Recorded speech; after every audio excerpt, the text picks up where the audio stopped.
Good morning. Mujuti na ka, mujuti. Early ang bird. Early ang bird.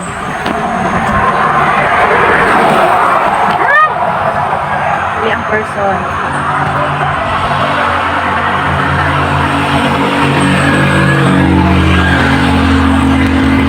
Early ang person kay cleaners.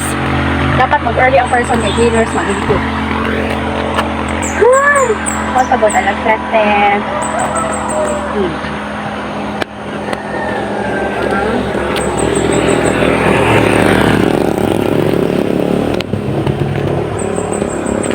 Sabudyo kita. Balik ko balik ko ganahan magtugod ka. Ano lang, makabalong mo. So, nabot na dyan ang akong mahatod. Ang akong mahatod. Tadan! Early ka mag-dugay siya, Mi. Bago pa rin. Bago pa ka mata? Wala lang. Ay, wala lang. Sa pina-update, naabot ang person dere. So, dere ako, nag-work. Nag-work. Wala siya. Everyday, makita dyan ako ng McDo. Tadaan.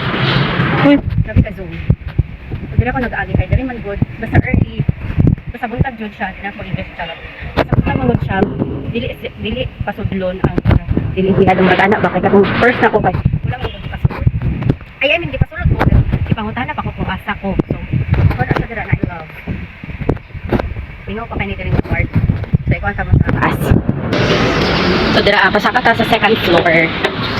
Pasaka ta kayo. Usually, kaya ang open sa gym mo 10. So, mga buwan, mga sayo. Pinalisan nila yung mga pangalan sa mga piyado para magsulod. Ano na siya? I-vlog na ko mo para ako ba na isa? Sa tao. Early na ako. So, dira, nanaka sa kumon. So, marag ako pa'y tao, no? So, ako pa'y tao, marag na. Ako pa'y tao, so, wala na ako kauban nga cleaners. Maglat na ako diri. Ano to siya? Mana dira, dapat siya sa coffee bar. Coffee bar. Yan mo na. Wala na siya. Kaya nga. Wala na ang tao. Sabi ako pa. So, wala siya. Pasensya sa muna ako kay Barag. Na-stress na siya. Stress na siya. So, magulat na ko diri. Bye!